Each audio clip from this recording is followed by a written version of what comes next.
Yeah. Nice. Which it was. So this was about $5,000. When we're done, just the supplies are going to be $5,000 pretty easily. Yeah. Or more.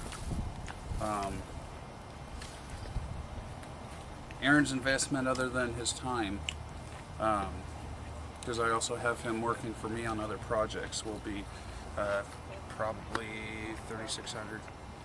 I think we're at that. 2,500 for materials so far, about 1,500 for you. So you're helping him with some separate other jobs? Totally unrelated to this? All eco stuff, like we did a chemical-based sniffing test, door blower test. What is that? It's you hook up a fan to the building and put a positive pressure in it. You check what the PSI of the building is, ambient PSI, and then you, with a chemical marker, you go through and use the sniffer. So should we move the That's stuff just like a over gas here? sniffer type thing. Okay. And you go around the windows. You Look check for all like the walls, lead or and stuff, or what you're looking for is any air infiltration that's coming from the positive pressure inside the building outward. okay. And it's a non-toxic chemical marker that you use. So, So for leaks and insulation purposes and stuff like that. Yep. And the house that we did this on, we caulked all the stuff that we found, and they have already noticed probably a 60% difference in the ability for their house to hold heat. So where's their electric bills going to be? Yep. Wow, terrific. And the test itself was $300. Huh. That's what I charged I didn't even know they them. were doing that. They do. technique. Around That's here, interesting. typically they just do a pressure test. They do not actually do the chemical sniffer. So you have a because little that requires device. more time. And you. Well, yeah, here, I'll show it to you. Wow. It's just not done yet. Oh, inside there? Oh, really? Because I thought you had told me you were going to use the bathroom in the house, but no. Okay. Huh. That's the sniffer right there. And so you pump a chemical. Yeah. What we ended up using this time is actually just a 134A refrigerant for a car air conditioning system. Oh, okay. You can buy a just pure halogen gas canister, but it's like something like $60 an ounce. And just the standard refrigerant, which is still not bad for the environment. Yeah. I mean, it's propane based. Okay. Is more than enough with the sensitivity of this unit to actually sniff it. And it's just an audible. Huh. And you go along Yeah. and sniff it. I missed the beginning of this conversation. That's for what again? The door blower test, actually doing a chemical sniffer test with the door blower test, so that you know where the leaks are, even if you cannot see them. Huh. For improving your house insulation.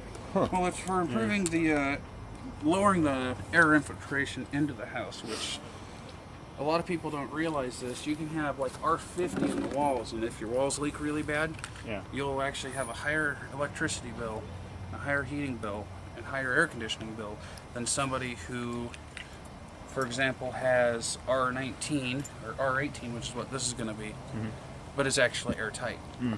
How airtight your building is actually more important And the quality of than the number that you have on your insulation. Because that number only works if there's no air penetration through it. That makes sense. Yeah. So, you have a house that's insulated with R30 in the walls and like R38 in the attic, and then it lets a lot of air through. It's about the equivalent of having like R4 in the walls and R4 in the ceilings instead of actually having R38. Yeah. So then you go along and you take, just your standard like painter's caulking. I use a product from Sherwin-Williams that's, I think it's a 60-year product. But I'll go along and you have to do it carefully if they're not going to paint the house, obviously. But you go through and you, like, if they have lap siding, you go and you have to caulk under every single seam and just make it to where essentially there's no air gaps left anywhere. Yeah. Jeez. And, this is something that's being incorporated into this place as we're going. You can see on this side that I've had Aaron put caulking around all of these blocks, both on the outside and on the inside, which, so on top of being airtight, that also produces a air gap air cell, which actually has like an R value of like R3 or R4 that you're getting out of the blocking, so that gaps around the blocking is actually giving a higher R value than the blocking itself, which is rare. But it's just a simple matter of taking the time to do it. Yeah. So, building carefully and with this stuff in mind, you can do amazing things without having to make walls that are 14 inches thick in order to get, R90 in there. Yeah.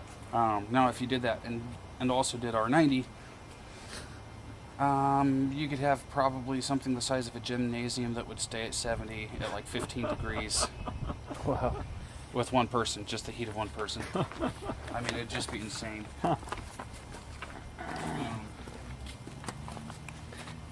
I'm trying to figure out what the R number means. That's like something about the draftiness or something? R is R30, R whatever.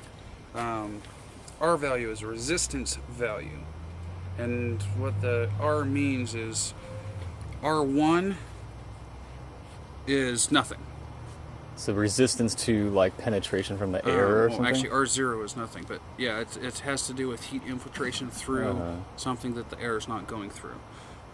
So basically what it does is if you have, let's say, R11 insulation in your walls, that means it's going to take 11 times as long for the heat transfer to go from the inside to the outside. Oh, okay. For So that higher temperature the number, equilibrium to occur if you weren't doing any heating at all. Oh. so yes, so 11 the higher times as that long number- as... The higher that number is, the longer it'll take for the heat to go out, as compared to there not being any insulation there at all. Aaron's place here has we put R19 in the walls. However, R19 was designed for a 2x6 wall, not a 2x4 wall. But that actually calculates out to where, in compressing it beyond the point of which it's fully effective, the R value actually drops to R18. But still, for a 2x4 wall, the recommended is R13 or R19. And if you put R19 in and compress it, you have R18 instead of R13. So it's the smart choice to go with R19, on top of the fact it's cheaper. And by the time this is all done, because I'm going to make it tighter even than what your standardized energy calculations accounts for, Aaron's body heat, say for example if he's in here all day long and it's 15 degrees outside, and if he doesn't go anywhere, at some point during the day he's going to have to get rid of some heat because it's actually going to get too hot.